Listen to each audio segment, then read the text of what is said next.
Hey, friends and listeners of the Switch for Good podcast. Yep, that's you. I have some really exciting news. Dotsie and I have started a Switch for Good podcast Facebook group. We created it so we can build a community of fans that will help us improve the show and deliver on the topics that you want to learn more about. So we want to hear what your favorite content is, what you want more of, and what you want less of. And if you like the length of the show, Dotsie and I are always talking about the length of the show, right, Dotsie? Yes.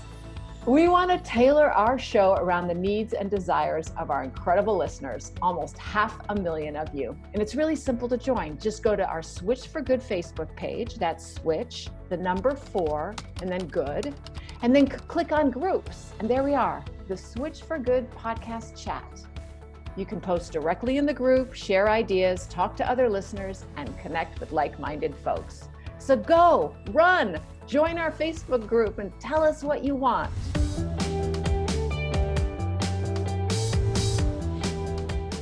Hello and welcome everybody to the Switch for Good podcast. I'm Alexandra Paul. Hi, Dotsie. Well, hello there. My wonderful co-host, Dotsie Bausch.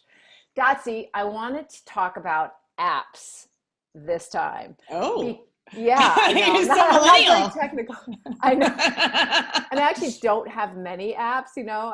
I know people have pages and pages of apps on their phone, but no, not I. But I do have 4 recommendations for apps on your phone that can make you a better vegan, a more consistent vegan, a happier vegan. And I'm going to start off with the first one that we've discussed a lot, which is Happy Cow. You know Happy Cow, right? Love it, especially when I'm traveling. Yes. When I was in Bulgaria shooting a movie, I found a vegan grocery store. So this is an app that will help you find vegetarian and vegan options at stores and restaurants near you. So definitely download that. Now, the next 2 apps I want to talk about are actually to help you buy products that aren't tested on animals, so cruelty-free products. And the first one is Cruelty Cutter, and it's cruelty-cutter, as in cutting out. And this app was created by Rescue and Freedom Project. They used to be called the Beagle Freedom Project. They rescue animals from labs and they find homes for them. It's an amazing organization. Ian and I have fostered 2 beagles that they've rescued, and it's just learned so much. So this app, which they created, it's teal blue with a paw print, and it's going to help you avoid products tested on animals by you open up the app, and when you're in the store, you scan the barcodes of products and it will tell you whether the company tests or not. And, you know, people will think you're really cool, that you're like a social media influencer as you stand there taking what they think is taking pictures of apps. But actually what you're doing is you're hovering over the labels and figuring out the product is cruelty free. And this is really important because 70,000 beagles are tested on every year here in the United States for products, home care products and personal care products. And we need to not promote those. And because Cruelty Cutter might not have everything, I've also downloaded the Bunny Free app. And this is by PETA. And it's basically tells you whether a company tests or doesn't test on animals. It doesn't have a scanner, but you input the name of a company or a product, and they, of course, have just so much information. So if Cruelty Cutter doesn't have it, Bunny Free probably will. And that app has a white logo with a rabbit face and big pink ears. Now the 4th app I thought was really interesting, and some of you, this might not be for you, the Epi app. It's EPI, and it accompanies the website epicurious.com, which is basically recipes upon recipes. Very accomplished cooks love this site, and the logo is a red circle with Epi in it. And the reason that I am recommending it is because Epicurious has just announced that it is not going to have any more recipes with beef anymore because of cattle farming's effect on the planet. Mm-hmm. And they've actually, it says that they're doing this because 15% of greenhouse gas emissions globally come from livestock, and 61% of those emissions go directly to beef. So cows are roughly 3 times less efficient than poultry and pork. Now, I know that those of us who are vegan purists, we might not want to support this app, but Epicurious is a very mainstream recipe site. They might even have a magazine. And so it's a big deal that they've stopped beef. Now, I was a little irked that they didn't note that cows are also this, basically dairy cows are sort of the same as beef, in fact, as beef cows. In fact, they even live longer. So hopefully the next step will be them stopping having recipes that contain dairy. But what they said was they've actually stopped a year ago and didn't announce it. And instead they put in vegan and vegetarian recipes, and nobody noticed. And actually those recipes were super, super popular. So this is really exciting. And if you're the kind of vegan who wants to be an activist by changing the mainstream and not a purist who wants to avoid all companies that are not vegan, or might want just to promote vegan companies, this is a way you can be an activist by having the Epi app and only downloading vegan recipes. So that was just something that if you're a cook and you want to support a very popular mainstream recipe app, and show them how popular vegan recipes are, you could do that. What do you think, Dotsie? I love it. I love it. So Dotsie, we have a great guest today. So let's just move right in to introducing him, because I'm sure he can also give us some recipes, but they'll all be vegan.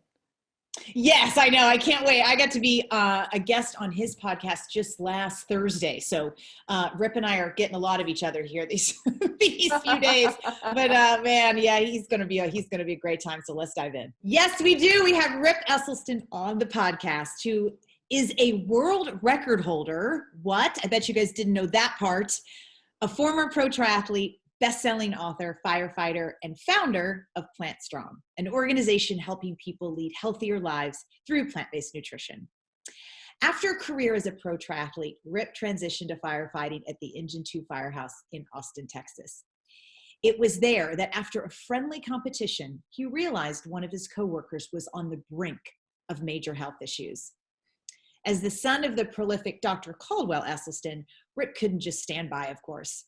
So he set up the firefighters with plant-based food, and the results were astonishingly positive.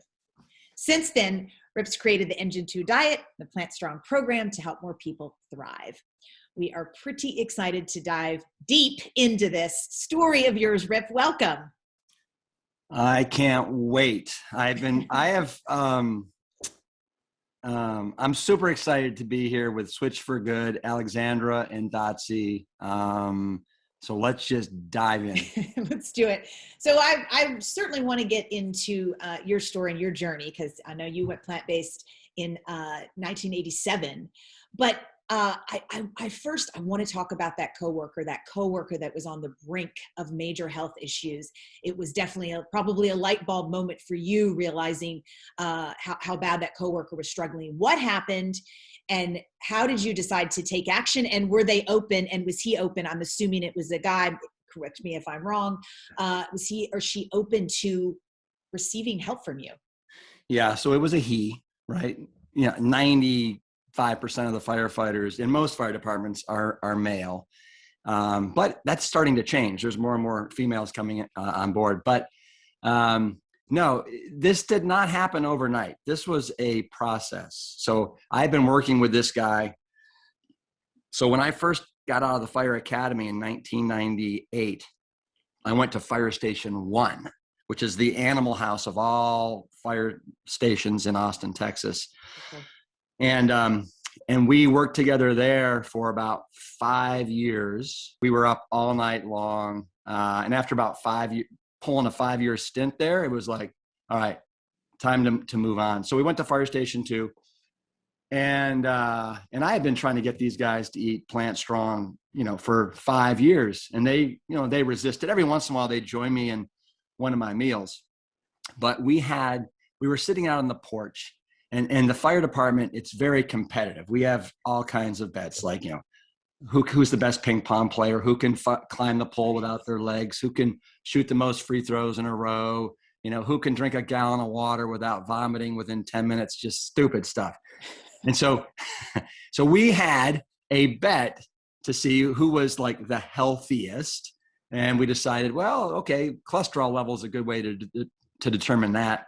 So the next morning we drove down to a lab, we all got pricked and the results came back.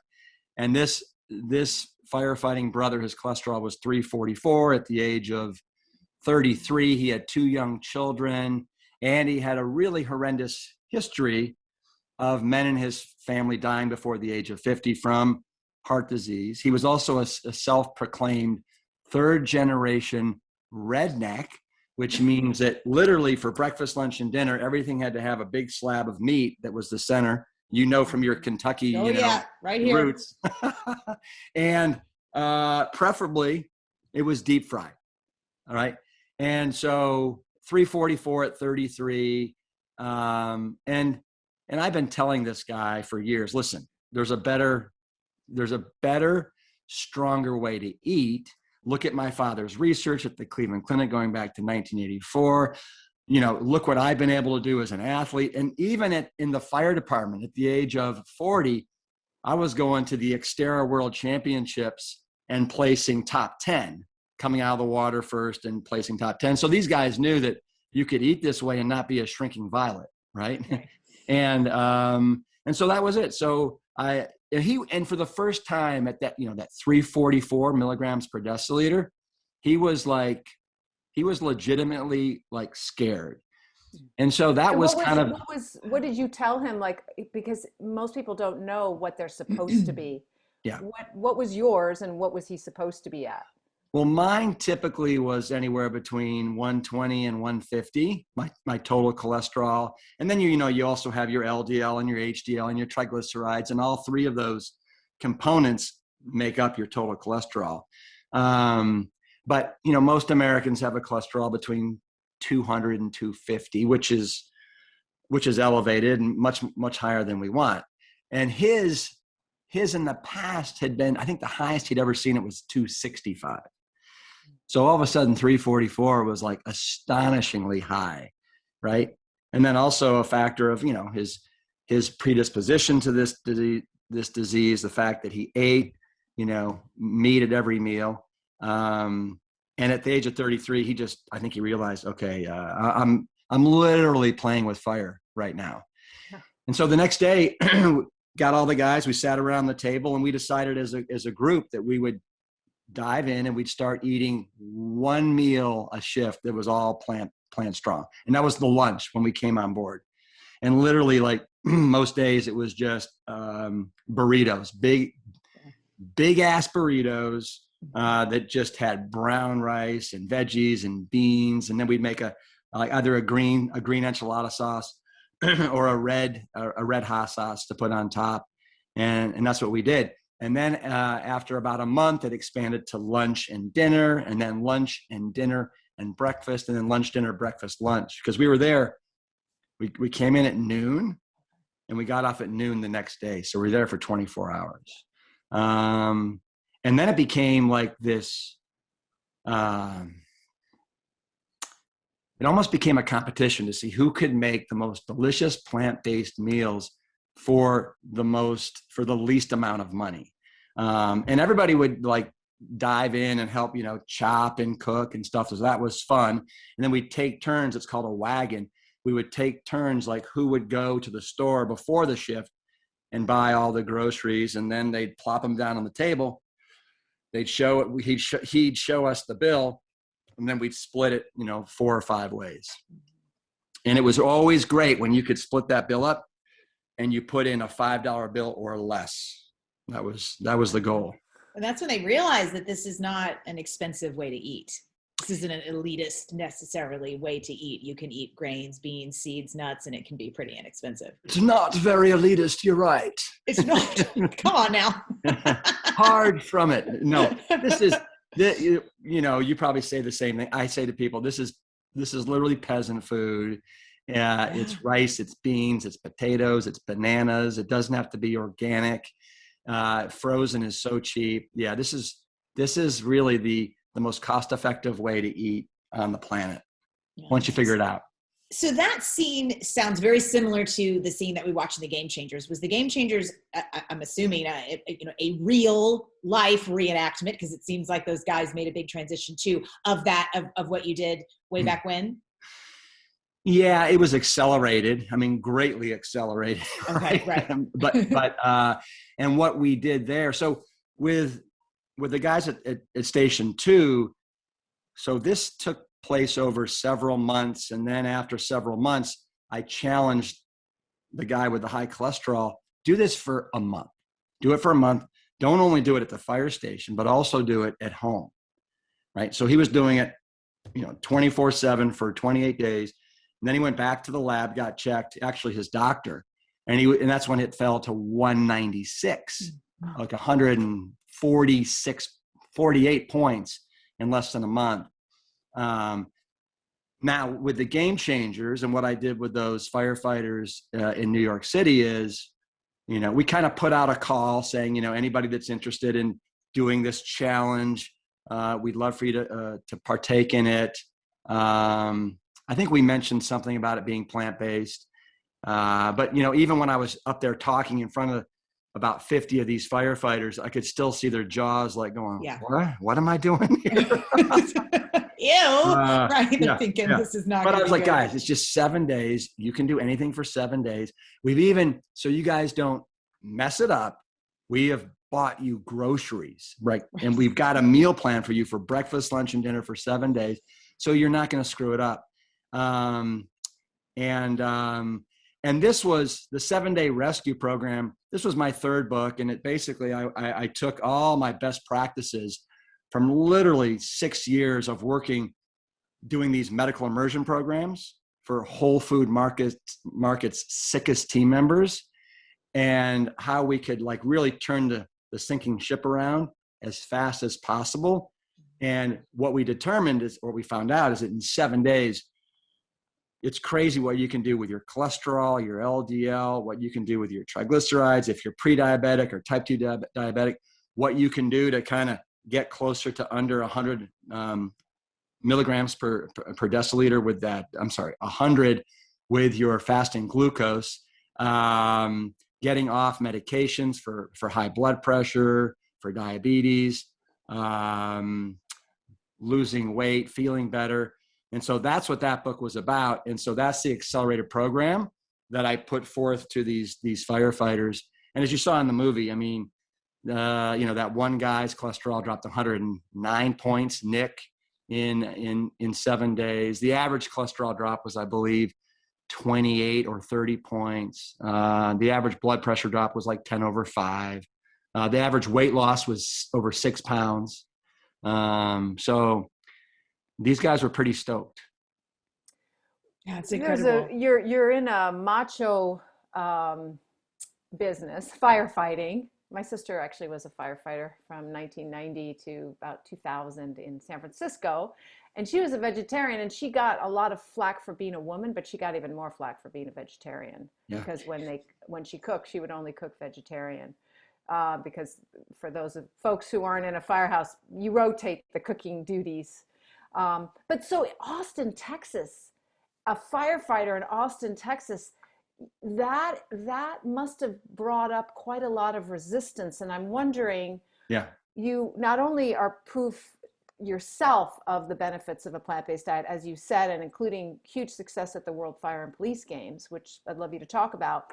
But what do you respond to these men who say it's not real men don't eat just vegetables or just vegan? Well, it depends who the person is and how they're coming at you, and everyone is kind of customized, the response. But I say, listen, you know what? Real men eat plants, and they do it because they've done their homework. They understand what are the strongest foods on the planet and what are the weakest foods on the planet. And you've basically been hoodwinked. You've been brainwashed into thinking that you need animal protein, you need beef, you need chicken, you need fish to make you big and strong and manly. And nothing could be further from the truth. What it really is doing is it's robbing you of your manhood prematurely. We just have to look at what happens with the number of men over the age of 40 that are now coming down with erectile dysfunction. And it's not psychological, it's physiological, right? With that artery going to the male penis being the first one to basically get clogged up. And then I say, listen, you have a family, right? And they're like, yeah. I'm like, you want to be around for your family. The manliest thing is to do what is going to allow you to be around for your girls, your son, your wife, as opposed to having that stroke at 48. Now you're debilitated. Now you're half the man you used to be. And what kind of contribution are you making to your household? Not much. So to me, the real manly thing to do is to go against the grain, do your homework, and eat in a way that's going to benefit you and your family, and also this whole amazing, beautiful planet more than anything else. But again, all this is tailor-made to when I'm looking in their eyes and I'm just seeing what their reaction is and all that. So you, as I mentioned earlier, went plant-based in 87. It was mostly off the inspiration and all the facts from your father's research. It's like, okay, can be healthier and everything that you've just spoken about. But you also thought that there might be a boost in your performance. Uh-huh. And the world record I mentioned earlier is for your age group in the 200-meter breaststroke, if I'm not mistaken. Backstroke. Oh, awesome. That's even more badass. Well, yeah, I've never been a great breaststroker. That is a slow, strange stroke. The backstroke. Okay. So did you feel like, were you honestly in 87 like, okay, and I think this can really start to improve my output in my training and potentially my performance? Well, I didn't know for sure, because back in 87 there weren't too many, guinea pigs, right? No. I was actually, so Dave Scott, who at the time was a really hardcore vegetarian and had won 6 Hawaii Ironman triathlons. He was so hardcore, he would, when he ate cottage cheese, he would rinse it off to get all the excessive fat off of it. Gross. Cottage cheese is gross enough, and then to rinse it. Wow. That's disgusting. I hear you loud and clear there. But Dave became a friend, and he was just, he didn't back then, he didn't care what people thought. He was just doing what he thought was the best thing. And of course, my father's research at the Cleveland Clinic was almost 3.5 years in the making. And he already had proof of concept that you could not only prevent, but also reverse heart disease by eating this way. So, and at the age of 22, when I started doing triathlons, I wasn't so arrogant to think that I was bulletproof from heart disease. My grandfather had his first heart attack at 42. And I had a horrendous family history in my family, both my father's side and mother's side, of heart disease, cancer, brain tumors, diabetes. And it's amazing how many people think, oh, I'd love to have your genes, Rip. And it's like, no, you really, you really wouldn't. What you're failing to realize is that I have the same genes as everybody else. But as you guys know, and you've probably had Dean Ornish on your program, but you can turn off and turn on, your genes depending upon what you're eating, which is really remarkable. It's exciting. It just goes to show you the power of a whole food plant-based diet to go above and beyond anything that we thought it could do. Talk to me about the performance with the diet, and like, what did you start noticing? I mean, because you were, you're kind of one of the OGs, as we like to say here, with the ones in the beginning that said, hey, I think maybe this can make a difference. Yeah. So the reality is that I was 22 when I started this. And at 22, I can't say that I was like, oh my gosh, I feel like $1 million. And I was lean. I was always lean. I was like, when I raced, I was about 162 to 165 pounds. I was just a smidgen shy of 6'2". What I loved was the fact that I never, as an athlete, a lot of professional athletes, their weight can be their nemesis.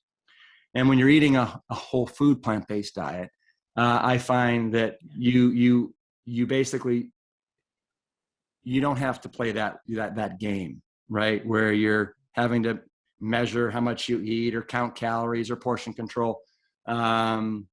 which I know, like, for example, Lance Armstrong, like, did that his whole career. Like, he would weigh his food, he'd, measure it, do all that crazy stuff. I just never wanted any part of that. So that's and gain 20 pounds in the winter and lose it for the racing season, which is so hard on your body when you're training that hard. Yeah. Too. And yeah. And so, but as far as, but I can tell you that one of the things that was remarkable is how I could, and you talk about this in the Game Changers, Dotsy, is that I could go out there and I could hammer myself to mince kale, right? And then the next day I'd go out and I'd hammer myself again, and I'd do it again. And then eventually I'd rest, because part of the whole process of adapting is you got to allow your body to rest. But wow, I was like, I can't believe it. It's like what you said. I was like a machine. Yeah. Right. So you were, just to clarify, in college, when you were such an exceptional swimmer, you ate the standard American diet, but changed after that when you became a pro triathlete. Did I get that? So yeah, I swam, when I swam at the University of Texas at Austin from 82 to 86, I ate on the athletic room dining room table, which is where the football players, the baseball, tennis, golf, swimming, all the scholarship athletes ate on this table. And it was sirloin steaks, chicken fried steak, cheese pizza with, pepperonis and all that stuff. We had a soft serve ice cream machine, apple pies, cherry pies, everything, every dessert, macaroni and cheese, bacon and eggs for breakfast, scrambled eggs. It was, looking back on it, it was atrocious, but we didn't know any better. They didn't know any better back then. So as soon as I graduated in January of 1987, and I had my own place to cook meals, that's when I immediately started eating this way.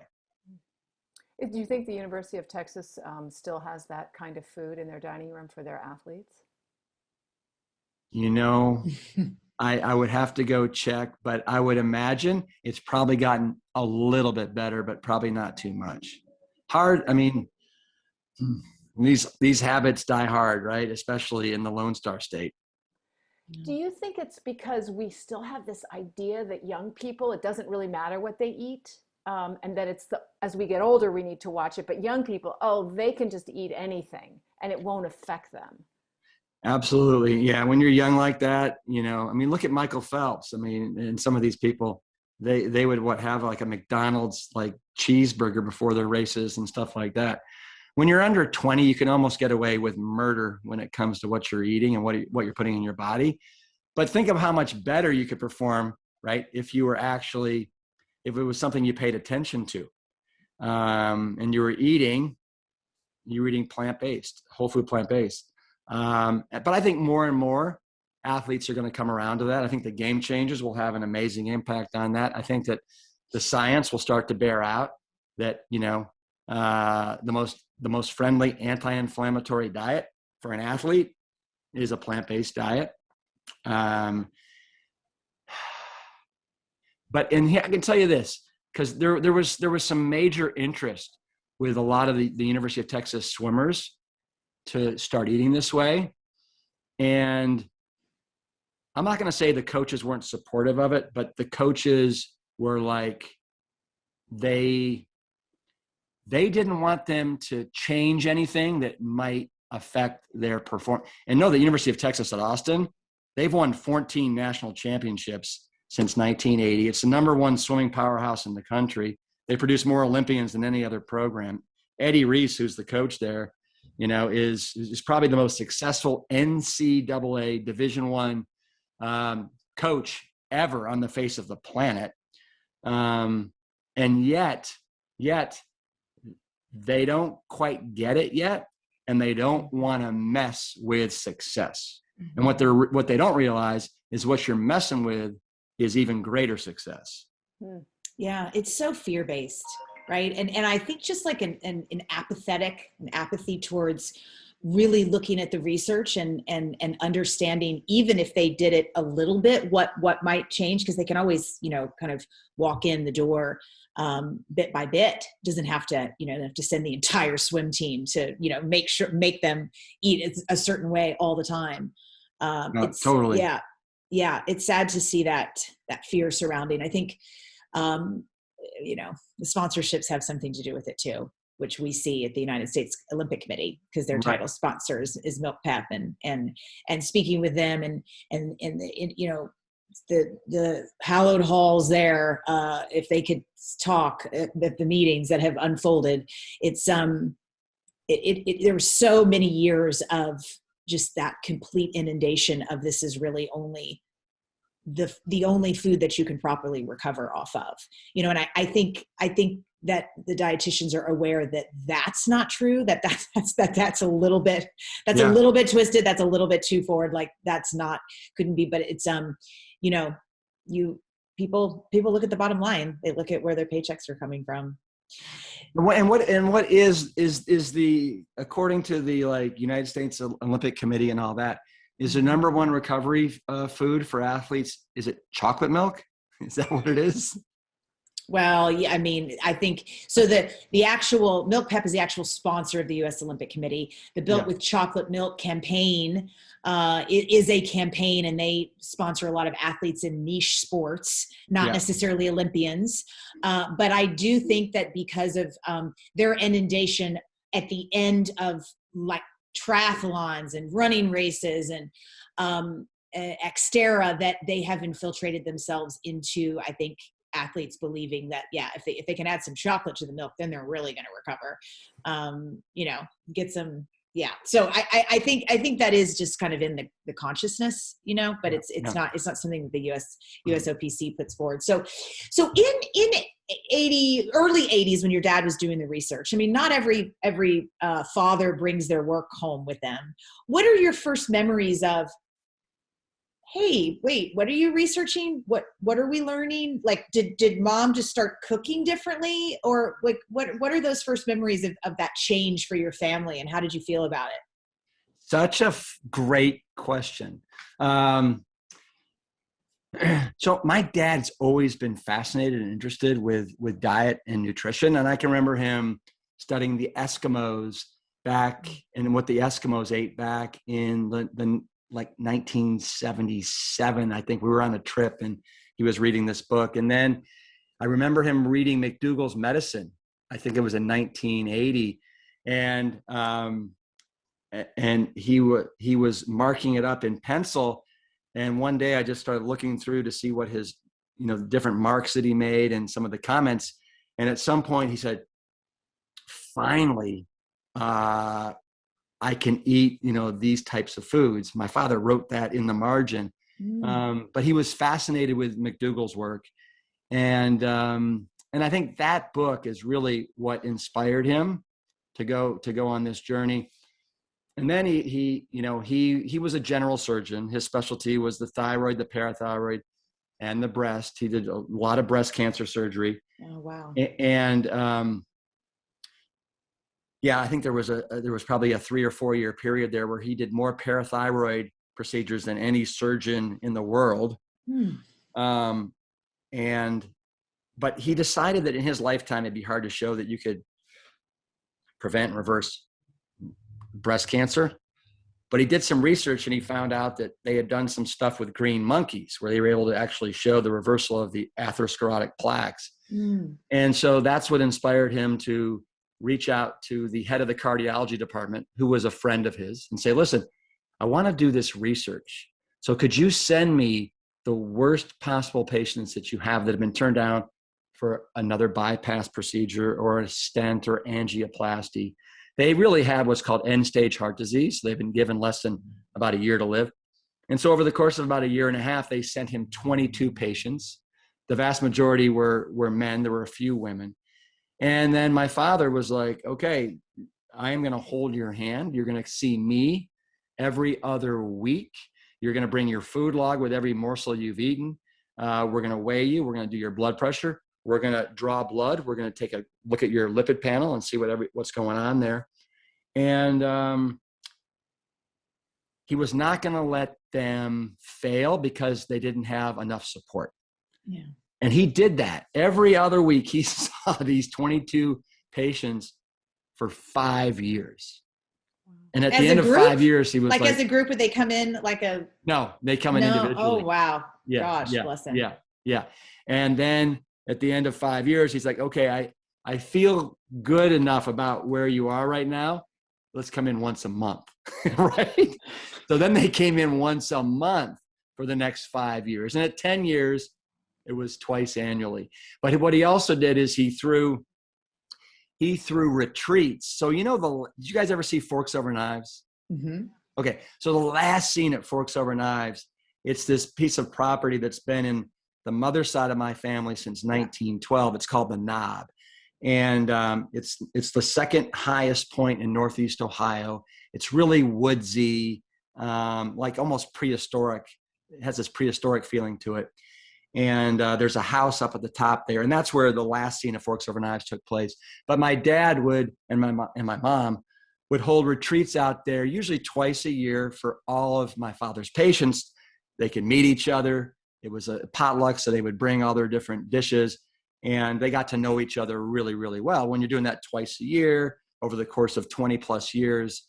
So I got to see that. I got to see my father in this blue chair in the kitchen. He would call every one of those 22 patients. Usually it was Tuesday or Wednesday after he got the results of their lipid panel, and saying, you know what, you're doing great. Keep doing this. Or he'd say, you know what, we got something's a little bit amiss here. Let's kind of go back and retrace what's going on here. And just in his very loving, supportive, but very, very stern way. So I mean, thank you for asking that. Powerful. Because takes me back to, Yeah.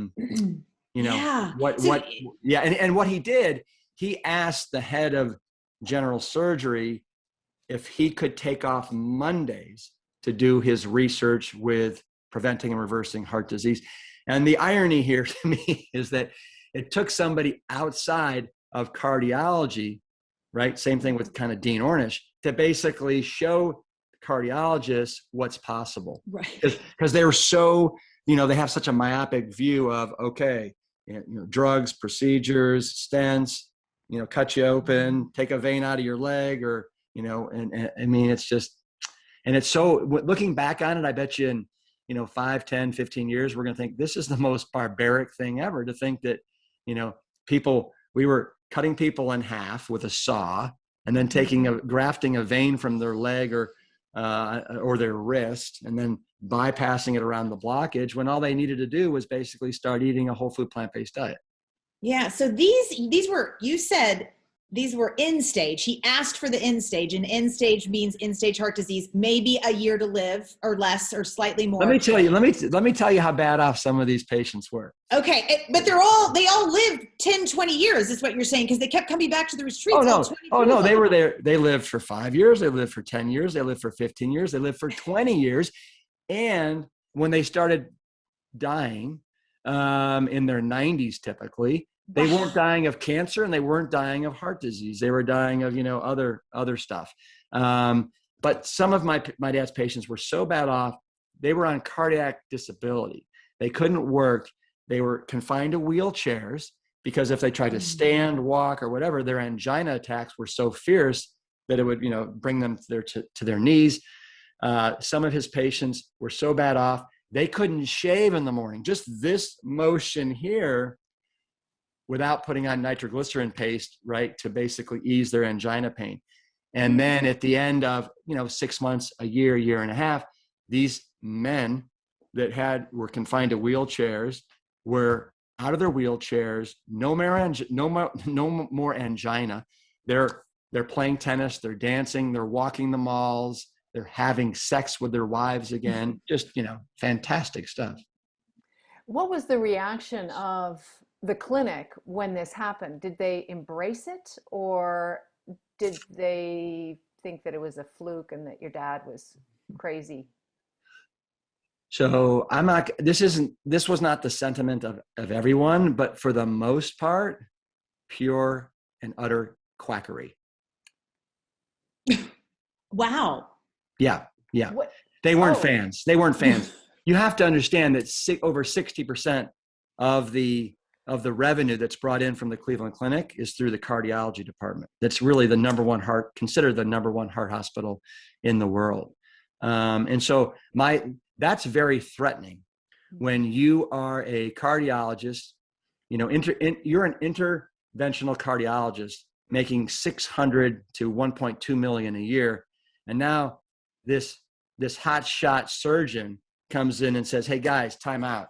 I think there's a better way for you to do this. And we're talking Brussels sprouts, steel cut oats, green leafies, mangoes, oranges, bananas. Yeah, that's the best, most powerful way to get to the root causation of what's going on here. They didn't want to hear it. They weren't educated in it.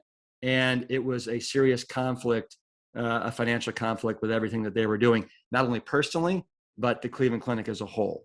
So I would say for the most part, the cardiology department, although the luck of the draw here was one of my best friends growing up, his father was the head of cardiology. And that is why my father was able to basically get those first 22 patients to begin with. right. Yeah.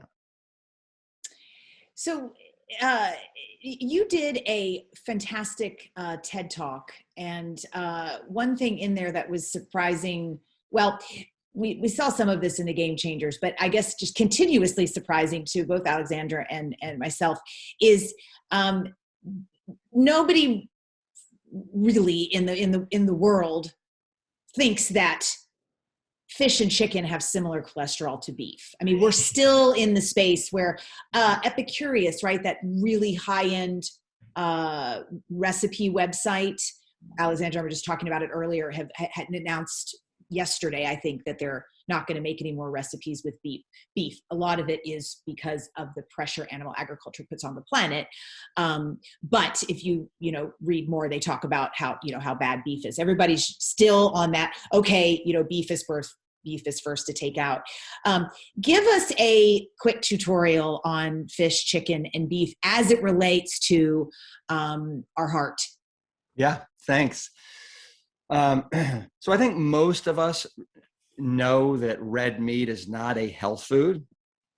And the thing is, all muscle, whether it's, comes from a cow, comes from a pig, comes from a chicken, comes from a fish, all muscle inherently in there, you have the trifecta of building blocks that really promote heart disease and are going to clog your arteries. So you've got animal cholesterol. It only exists in animal products, doesn't exist in plants.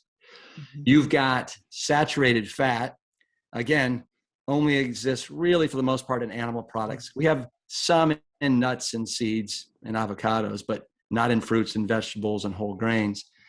And then you've also got animal protein that is swimming in all of these animal products. And animal protein is, I like to say, it's really janky. It's clunky. It's not a very intelligent form of protein. The complement, the composition of the essential amino acids in animal protein is such that it promotes inflammation in our arteries. So let's start with red meat. So red meat, your typical 3 ounces of red meat has 70 milligrams of dietary cholesterol in it and is 40% artery clogging saturated fat. So most people, they're switching from red meat and they're doubling down on chicken, right? Their cholesterol is 220. They're like, oh my God, I got to bring that down. I'm ditching the red meat and I'm just going to do chicken. Well, what they don't realize is that the same 3 ounces of chicken has the exact same amount of dietary cholesterol, 70 milligrams per 3 ounces. And instead of being 40% saturated fat, your chicken, whether it's, white chicken breast or the dark meat, it's right around 30% saturated fat. So it's 10% less saturated fat. And then when it comes to fish, your typical piece of, let's just say, well, most fish actually has more cholesterol than either red meat or chicken. The exception to the rule is salmon. and salmon's about 60 milligrams of dietary cholesterol per 3 ounces, and it's about 20% saturated fat. So there's really there's so your cholesterol's not going to come down, and you're not going to get heart healthy when you're plowing down red meat, chicken, or fish. And then the other thing I love to say is that eggs. There's only two things wrong. There are only two things wrong with eggs: the yolk and the white. The yolk, one egg yolk has over 220 milligrams of dietary cholesterol. That's almost your daily supply right there. And the egg white, as we just talked about, it's a concentrated source of animal protein that really is going to do a number on your arteries, promote inflammation.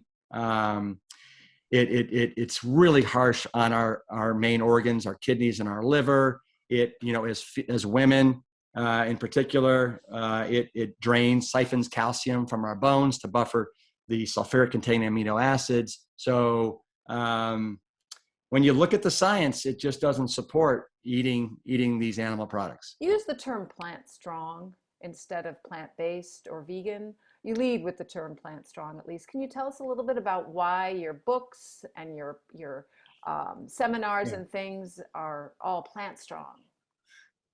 Yeah, I love the term plant strong. I love the fact that it's not judgmental.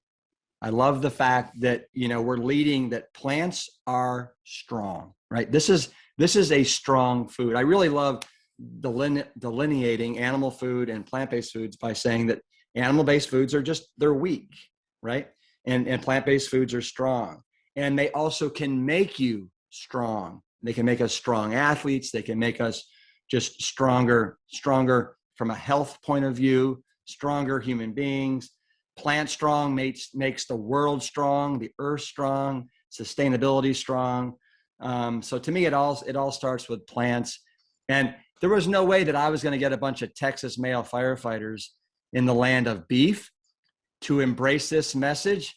I'd say, hey guys, let's go vegan. Yeah. I mean, like literally every guy at the firehouse has a shotgun in the back of their pickup truck, right? I'm not exaggerating. So, hey, we're going vegan. Let's do it. Yeah. Woohoo. That's not going to fly. But we say, hey, you know what? Let's go plant strong, right? We're going to eat the strongest food on the planet. You know what? You're going to bring your cholesterol down 146 points in 28 days. You're going to lose 14 pounds. You're going to sleep like an absolute rock. Your GERD and your indigestion is going to go away. You're not going to be pooping these little rabbit turds any longer, right? It's going to be like elephant dung. Yeah, baby. I mean, so, plant strong, yell it from the mountaintops. I love your powerful argument of what a real man is being there for the longevity of their family and living their life, with them. Yeah. So the Engine 2 diet you created, when did you create it? And give us that in a nutshell or a big shell, however you want to tell us about it. Well, the whole genesis of this was at Fire Station 2, where I migrated to from Station 1, as I talked about earlier, in 2000. In 2002, we had this bet when we were sitting on the porch in 2003. Then in 2005, the Austin American-Statesman, the local paper, did a big old, front page article on, I think it was called Firefighters,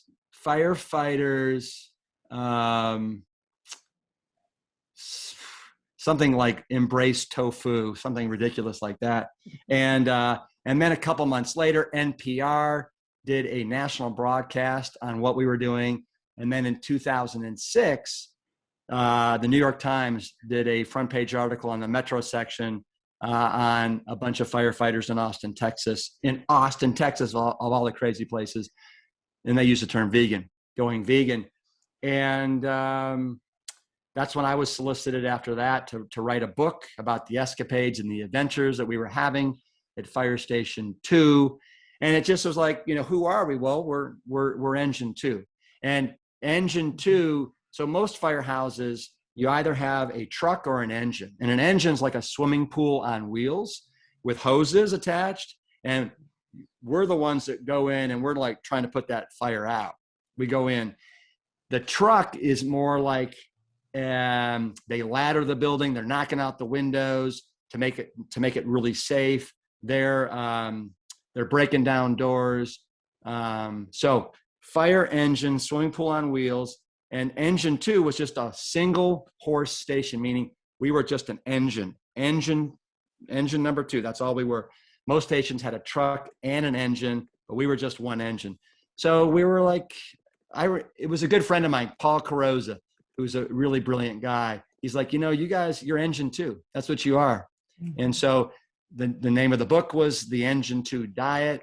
And I wanted to pay, homage to where the whole thing started, which was in the most unlikely place imaginable, a firehouse in Austin, Texas. Yeah. Tell us about the main tenets of Engine 2 diet. Is it low fat, no fat? Yeah. Talk about so that. Great question. And Engine 2, the original Engine 2 diet was a little bit looser than where we've kind of migrated to with the 7-day rescue that the New York City firefighters followed, where we're really trying to get the biggest bang for our plant-based buck in the shortest period of time. So what we're going after is definitely low fat. It's by no means no fat, right? Not at all no fat. But I would say if I had to say, it's probably anywhere between 10 to 15% of your calories coming from fat. We're not a fan of overloading on nuts and seed. Well, we're okay with ground flaxseed meal and chia seeds and hemp seeds, like a spoonful and a half of each during the day. But we're not doing a ton of avocados. We're not doing a ton of nuts. One small handful of nuts is 180 calories, and about 85-90% is coming from fat, and about 15% of those fat calories are coming from saturated fat. So remember that the primary audience that I'm dealing with now, it's not athletes.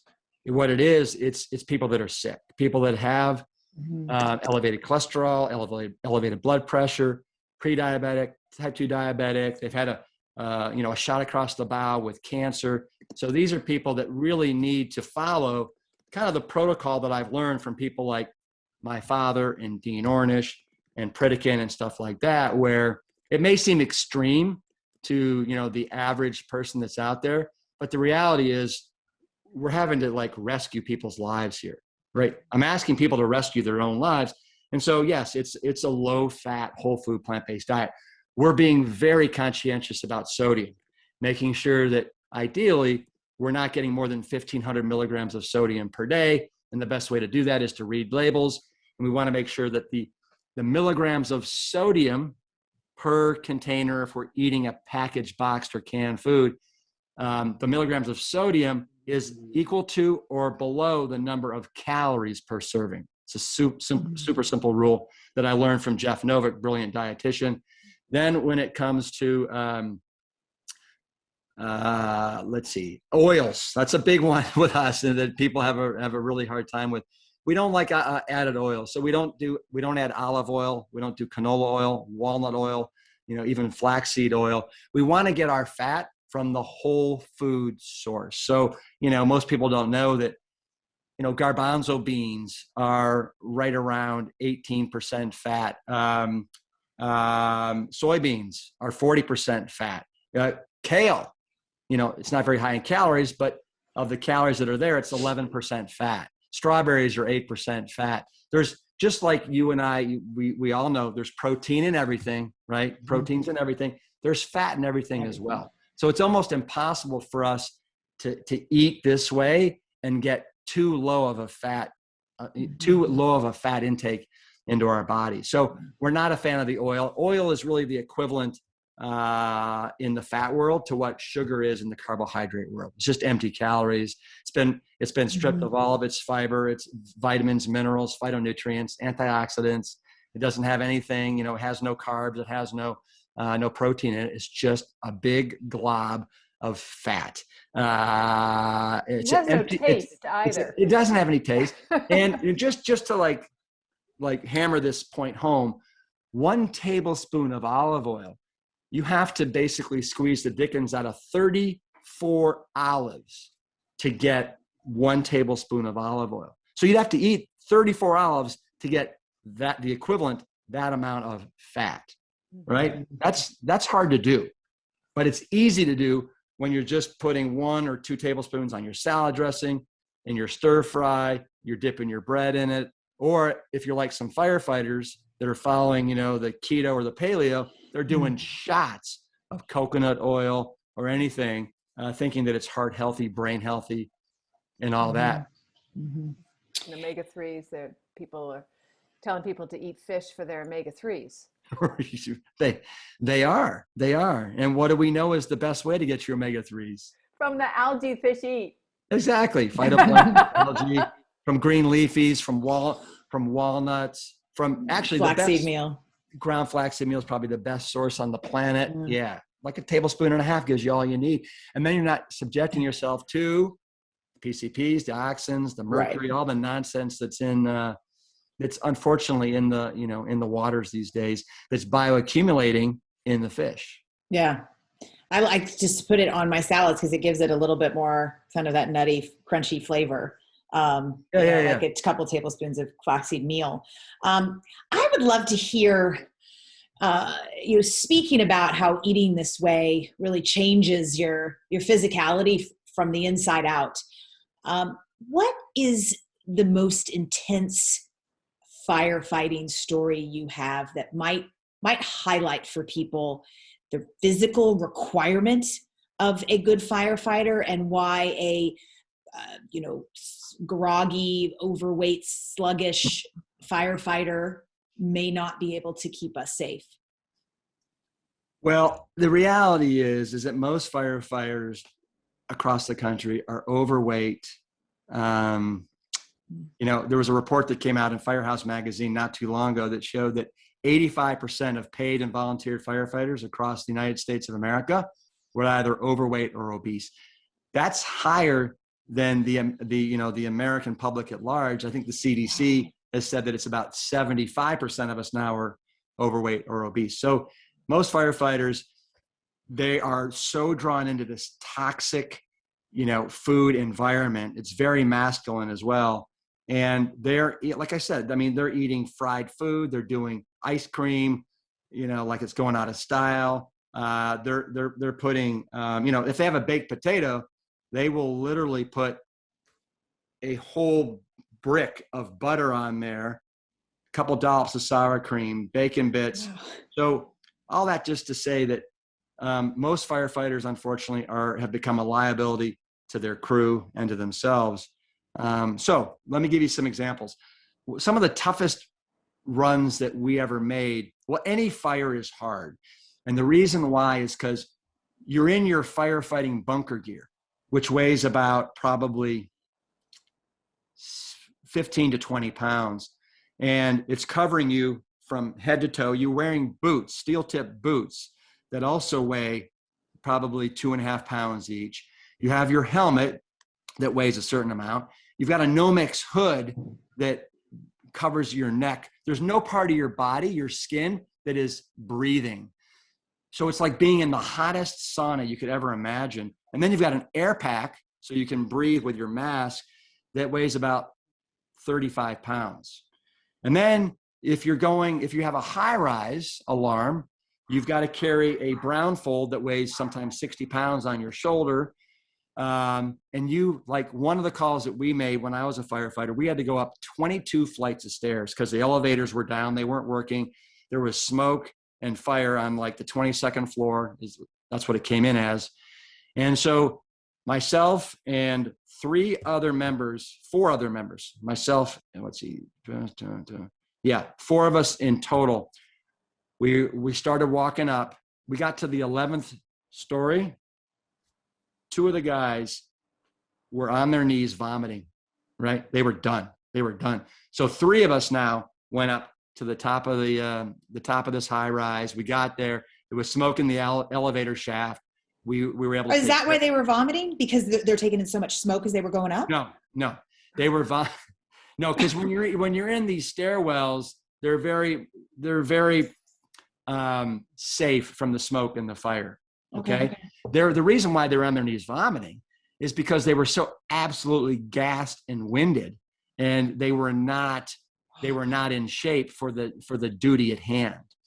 And any fire, really, just when you're having to tug just a hose, you take a 1 3/4 inch fire hose and you all of a sudden balloon it up with water and you try and move that thing 10 feet. It's hundreds of pounds. It usually takes you and a partner and sometimes two or three other people. So the job firefighting is so insanely physically taxing. And the thing is, you never know when the alarm goes off, if you're going to have a high rise alarm, if you're going to have, a apartment fire where you got to go up a ladder and really have all of your wits and agility and strength about you. The most gnarly call that I ever made, I had to reach through this window, and this thing was an inferno. It was probably, the room had flashed, which means that it reached a point over 1,000 degrees where everything in the room basically just incinerated. And there were 2 firefighters in the room when that happened. So one of them jumped right over me and the other one was unconscious. And so I kind of pulled him over the windowsill and then grabbed his bunker gear by his ass and then pulled him over and then lowered him as much as I could and then dropped him to the ground 18 feet. And then he had to be airlifted to Brooks Medical Center. He had 70-degree burns all over his body. It was just horrific. But and it was in January. The ice, the rings of the ladder were icy. You never know when you're going to be facing the most intense call of your life. And most firefighters, unfortunately, they're not up to the task, and they don't mean it, but they just get a little bit laxical. They get sucked into this environment where they're not working out consistently. They're not eating strong foods. They're eating weak foods. And the average firefighter, Dotsie and Alexandra, the average firefighter gains somewhere between 5 to 10 pounds a year in the fire department. Yeah. My favorite line in your part, or really almost in the whole Game Changers, is when you're asking the guy what he wants to have energy to do if this program works. And he's kind of like, well, and he doesn't even really say anything yet. He's kind of thinking about it. And then he says something, and then you said, or to fight a fire. Right. Like you answer the question, it's like, or to do your job. Yes, right. Yeah, you would not believe how many firefighters you get that call when you least want it. When you're in the shower, you got the shampoo in your hair, it goes off, and you're like, oh my gosh. And then so you got to get in your gear, or you just downed your dinner, right? And now the tone goes off and you got to go from 0 to 100 miles per hour. How many guys vomit in their face masks because they just have eaten? And as athletes, what happens when you're pushed over your threshold and you get that upset stomach and you're just like, you feel like just going, ugh. Yeah, not good. Goodness gracious. Tell Vomiting us in the face mask. Ugh. No. No, thank you. You're done. You're done. You gotta get out of there. Tell us about the programs that Plant Strong offers and what your basic philosophy is, if you have one, in terms of, do you do it all at once, clean out everything, or is it a slow progress? Because I've seen both that you've offered both, and I'm wondering, over the years, what has your philosophy become? You talked about best practices, and you've worked with so many people. What now do you offer that you feel are the best practices from your years of working with folks? Thanks for asking that. So we have really done our best to, over the last 12 years since I've really founded Engine 2, which we've now morphed to Plant Strong. We just did a complete overhaul of our website about a week ago, and it's now plantstrong.com. But in that ecosystem, we have a lot of different offerings for people depending upon where they are in their Plant Strong journey. So, and our goal is to supply to people that are ready a wide variety of tools and resources that will allow them to live their best Plant Strong life. And it depends where you are and what may be appropriate for you. So we have a coaching program. It's actually called 10X, Rescue 10X. And what it is, it's 10 weeks of the 7-day rescue program that I, basically ran those New York City firefighters through. So it's 10 back-to-back 7-day rescue weeks. You string them together. At the end of that 10 weeks, 2.5 months, people are like, they're on their way. But it's, for some people, they want that accountability. They want to have their hands held. They want that community support that is so vitally important for their success, and to feel like they're not alone. We have a meal planner, where the Plant Strong meal planner, where people can go and they can put in all their inputs. I cook for one person. I don't like soybeans. And then it'll spit out for you breakfast, lunch, and dinners for the whole week. And then it also breaks it down by item. So you have a grocery list. And then if you live in a city that's appropriate, Instacart will deliver it right to your door, which is nice during COVID. And then, of course, we have our medical immersion programs. We actually just opened them up this year. We're going, doing the live ones again. We're doing one that's exclusively for Whole Food team members in September in Black Mountain outside of Asheville, North Carolina. And then we're doing another one in the just magical Sedona, Arizona, that we just opened up last week for the public, and we're almost full because people are just jonesing to be with other people and to do stuff face to face. And then we've done a lot of virtual events. We pivoted pretty hard with COVID.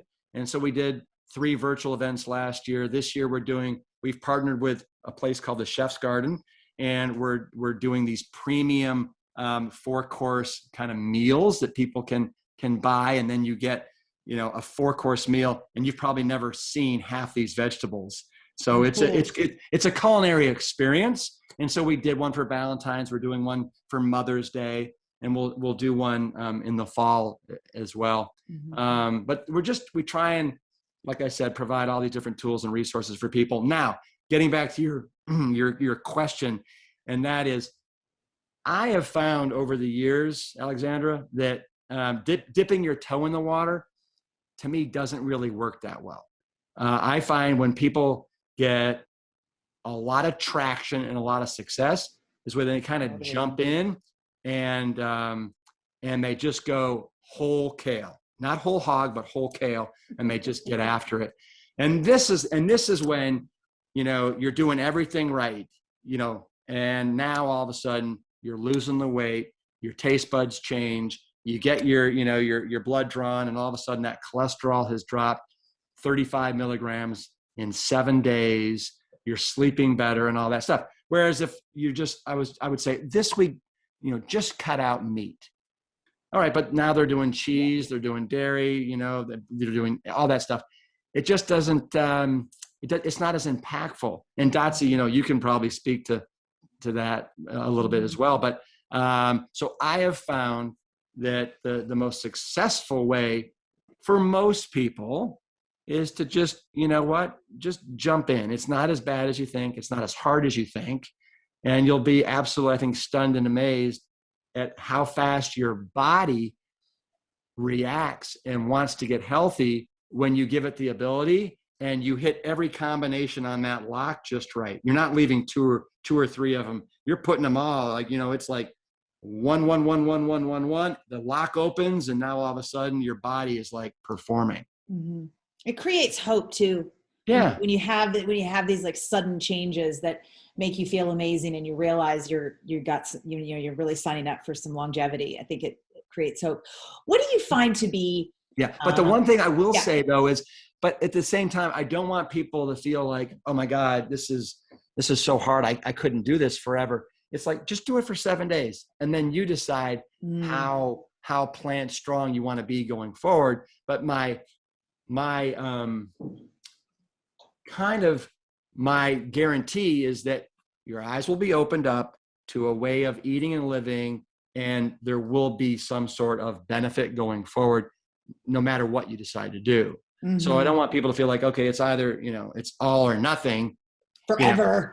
As James is, I love James Wilkes. He has a saying, it doesn't have to be all or nothing. It can be all or something, right? But I want you to try the all or nothing first. Yeah.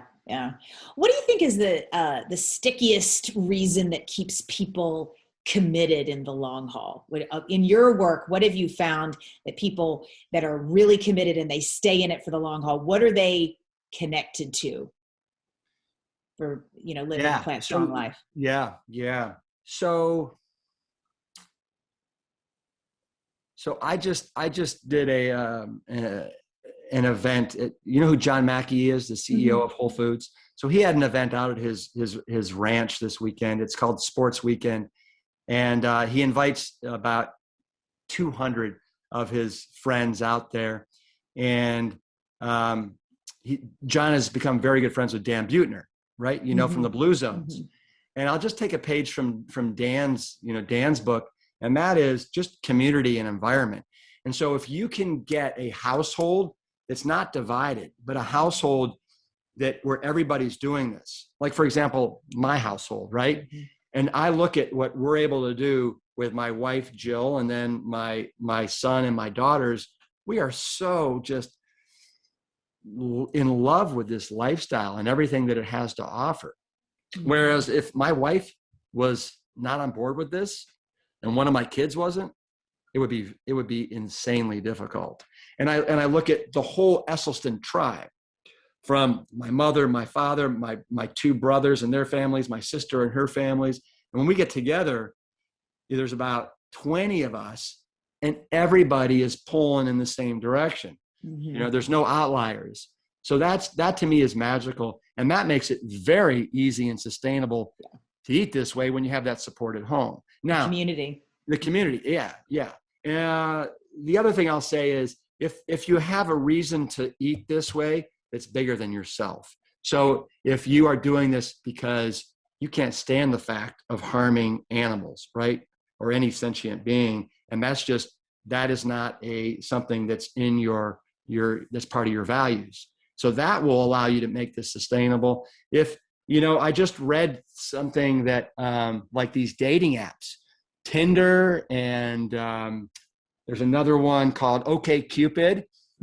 This plant-based eating has become so popular now, such a dietary megatrend, mainstream, that this is now more important than physical appearance, right? Or sexual chemistry when it comes to finding a partner.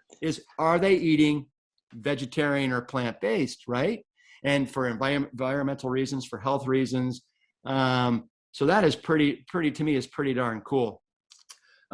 So yeah, sustainability, the environment, you guys are in this space. I mean, we have a full-blown climate emergency right now. It's not a climate change, it's a climate emergency. The 911 tone has gone off, and each and every one of us really needs to start pulling in the right direction. Otherwise, we're not going to have a planet that's hospitable for our grandchildren. And that's the truth. The last decade's been the hottest on record. You guys know that, the carbon emissions are the highest they've ever been in the history of the world right now. Well, that may not be true right after the asteroid hit, but whatever, right? And then, we got dead zones the size of, Rhode Island and the oceans. We've got the Amazon rainforests that are just being decimated. And for your listeners that, and Kip Anderson referenced this in Cowspiracy, but I think it bears repeating. In 2011, the World Bank commissioned a report with the World Watch Institute. And this report, it was called Livestock's Long Shadow. And it basically, between the supply chain and the life cycle of all these basically animals that we kill every year, they're responsible for somewhere between 15 to 51% of all global greenhouse gas emissions, which is astonishing. So I spoke to a University of Texas class yesterday, and I said, and James Cameron says this, the most brilliant thing that you can do starting tomorrow, if you really want to be a good, steward of the environment, is start eating plant-based, right? It's the most powerful thing you can do. Mm-hmm. So any of those things, whether you want to be a good environmentalist, whether you want to be kind and compassionate, whether you can surround yourself with like-minded people in your family or a community of people that also are pulling in the same direction, all those things to me will lend to the sustainability of this lifestyle. Yeah. Rip, thank you so much for being on the show. You've been amazing. And listeners, our audience should go to plantstrong.com. Yeah. You have so many great recipes. And Dotsie knows I'm not a cook at all. But I went and made I think it's called a carrot breakfast bake or something, because it was so easy. I just had to take all these amazing ingredients and stir them up and put them in the oven. And it was so good. Oh, wow. So yeah, and Dotsie knows I don't cook, but this was so easy. So I really encourage people to go and see the many, many options that you have for them to be healthy in this lifestyle. Yeah, I feel great. Yeah, no, thanks, Dotsie and Alexandra. It's I love what you guys are doing. I love Switch for Good. It's lovely to get to spend time with you a couple of times in the last 7 days. So look forward to being in person. Hey, folks. Okay, back by very popular demand is our plant-powered plate fridge magnet, which you are going to receive for free if you leave us a rating and a review on whatever platform you're listening to this podcast on. So here are the details. Just write your quick review. Does not need to be long, does not need to be a whole story. Just be honest and speak from the heart. Then take a quick screenshot of the review you wrote and email it to us at podcast@switchforgood.org. That's podcast@switchforgood.org. And include your mailing address so we can send you a power plate. We are doing this because the more reviews we garner, the higher we go in search results, which means more folks will learn about our podcast. So the power is in your hands. Leave us a review and zoom, your power plate arrives at your doorstep. So thank you so much for tuning in today. If we helped you in any way, then click the subscribe button and let's keep hanging out together. We have so much more to share with you. And if you need more information on actually making the switch for good, please visit us at switchforgood.org for loads of info. And you can subscribe to our mailing list where you will receive all sorts of super cool gifts, discount codes to our very fave dairy-free products, and a lifetime of powerful health tips. So join us on the journey to switch for good. This is the future.